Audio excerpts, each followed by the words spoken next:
Mr. Chair, and I too want to return back to my final comments, especially on the Saudi deal, because it is a serious issue. The administration greenlit 35,000 Blackwell chips to Saudi Arabia. Maybe not hundreds of thousands, but I think 35,000 is still significant. And Saudi Arabia is the same country of origin to 15 of the 19 terrorists who attacked the United States on 9/11.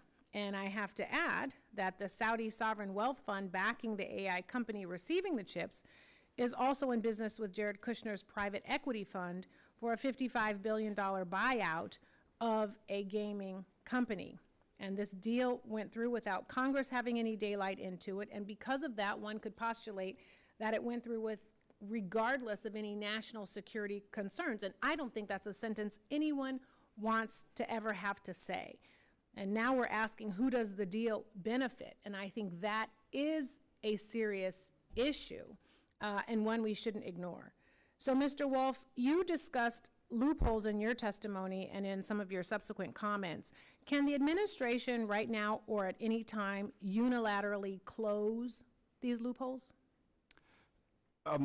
It's difficult. To the extent that a foreign company uses U.S. technology, software, or equipment to make what they make in whatever area, there is an ability to assert extraterritorial jurisdiction. The difficulty with that is that it is short-lived, in that companies then design out U.S. technology, U.S. equipment, and U.S. components, and then we have no longer the ability to assert our authority to stop a foreign company doing whatever you're describing. It does sound like whack-a-mole, but it is a tool that can be used by the administration. I'm not disagreeing. I'm only saying that it has limited durability. Right. Absolutely. So short-term, long-term tools should be discovered, employed, tested, et cetera. Correct. And at the end of the day, this is an administration. Any administration has levers.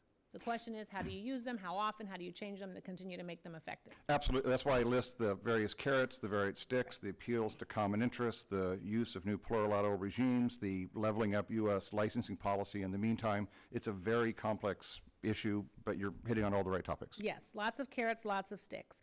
So I recently introduced the Bipartisan Export Controls Enforcement Act, which would increase the very small number of export control officers stationed overseas to conduct end-use checks of controlled items. So, Mr. Wolf, this one is also for you. Are 11 ECOs globally enough to monitor and check the billions of dollars of licensed commerce BIS approves? Absolutely not.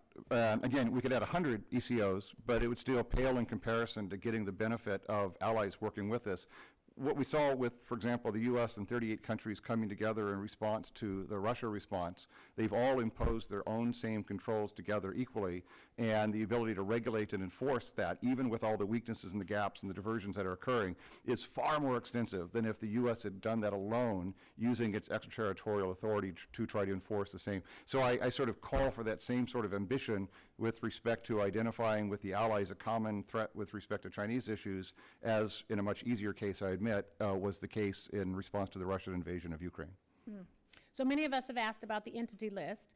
And under the Biden administration, there was an expansive export controls on the PRC and Russia, which went further than any previous administration. It built coalition with 38 other nations to impose crippling controls on Russia and Belarus, and impose unprecedented export controls to restrict the PRC from obtaining advanced computing chips, developing and maintaining supercomputers, and manufacturing advanced semiconductors. So I'm actually worried that our export controls are atrophying without regular entity list updates to capture evasion. Mr. Wolf, do you think that the list is being updated with enough regularity to capture evasion by Russia or Chinese bad actors? It always requires constant revision for the points mentioned. As new companies are created, there are diversion risks created, and the government is actually in a much better position to do that than industry, trying to sleuth through records of who owns whom.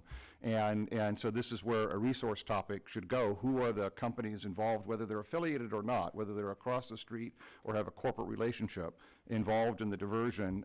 Massive amounts of resources are needed to keep companies on the list or add them to, or to remove them off once they're no longer a threat or involved in the bad activity. And there aren't enough resources to keep the list pruned and updated that you're referring to. Great. Thank you again. Thank you to all of the witnesses, and thank you to the chair for hosting this hearing, because I think you see there's bipartisan concern and an interest to help rectify some of these challenges.